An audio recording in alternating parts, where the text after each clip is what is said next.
Hey, what's up guys? Coach Myers, and you're probably wondering, why am I not at the old school gym? Why are you here in my rec room? Well, I'll tell you why. It's because today I want to do a video and show all of you parents out there that have maybe a youth or junior high wrestler. I want to teach you a great strength workout for your wrestler that they can do at home while they're lounging around, watching TV.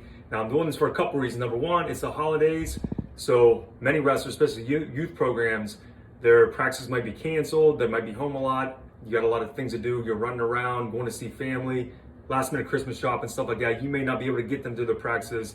I want to give your athletes some stuff they can do at home. No weights required, no equipment. They can do right here. They can even do it on the couch while they're watching the Grinch or the SpongeBob Christmas special, whatever it is. So I'm going to teach you 10 different exercises. And if you read in the description, it's going to have the full workout, sets and reps and all that stuff. But right now, we'll just check the form out. Now we're going to start with legs and hips, the most important area for wrestler work. And this first one's called a split squat.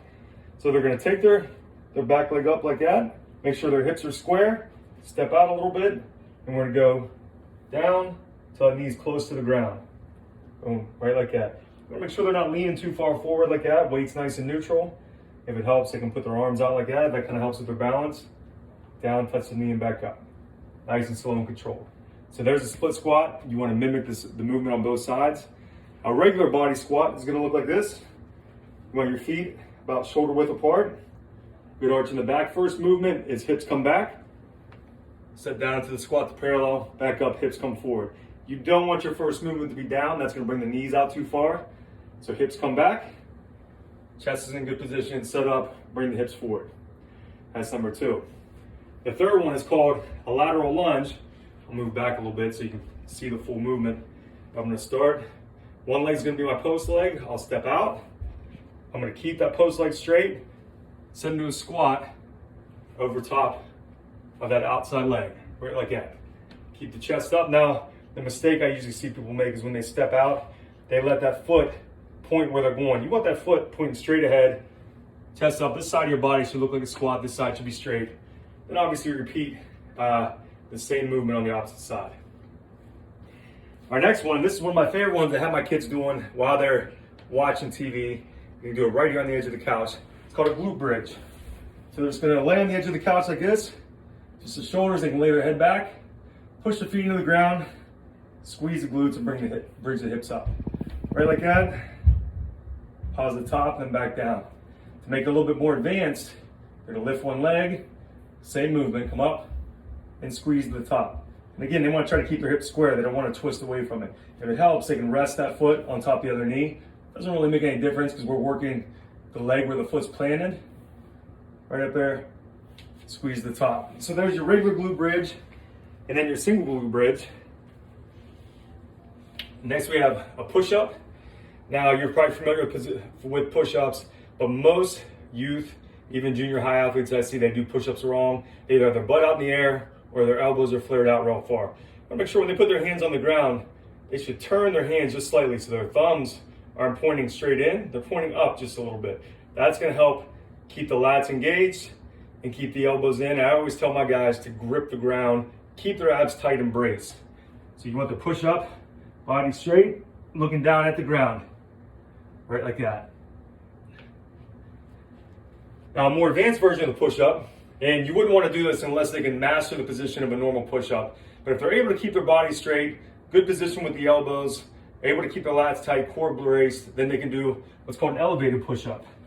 So for an elevated push-up, I have to go at a little bit of an angle here, but feet are up on the bench. up on the couch, body straight, and down right like that. You don't want them to push up into like a banana position like that. Abs are nice and tight, body straight.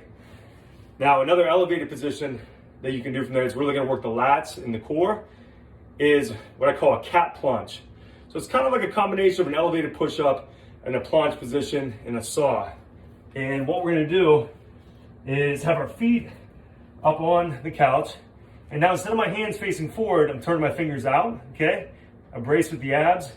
And then I'm going to kind of round my back apart like a cat, almost like I'm trying to spread my shoulder blades apart. Then from there, I'm going to hold that position and rock back and forth. Push on my toes. So I don't want my butt up in the air like that. Again, here's the normal position. There's that rounded cat position. My abs are tight. I'm pushing down into the ground, squeezing my lats. There's my cat plunge right there. Now we'll get into a couple plank positions. The first is just a normal plank right here. And this is great because they want to play video games, they can get in their plank position, play video games, watch TV. Although if the TV's high, I wouldn't do it. I like them to keep their head neutral. But right there, abs are tight, nice and braced. You don't want the butt up high, and you don't want it down too low either. You want that body straight. Now a side plank position, just gonna be right here, make sure your body's nice and lined.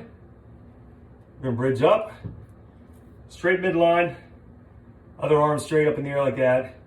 And a more advanced position, we call this a star plank, is you're gonna lift that top leg, and that's gonna force you to use the muscles on the outside of your hip right there to push down, because if not, if I don't use that outside hip, now my hip's sinking.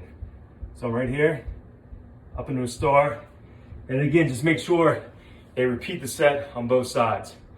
So anyway, there's 10 great strength exercises, maybe 11 or 12, I don't know, I kind of lost count there, that youth and junior high athletes can use at home to get stronger. It's gonna make them feel stronger on the wrestling mat, gonna help their body be able to, learn how to brace, recruit their core strength, make their legs and hips stronger. And the great thing is all these exercises are perfectly safe for athletes of any age, as long as you teach them the proper technique, build them up slow, and I guarantee they're gonna like it.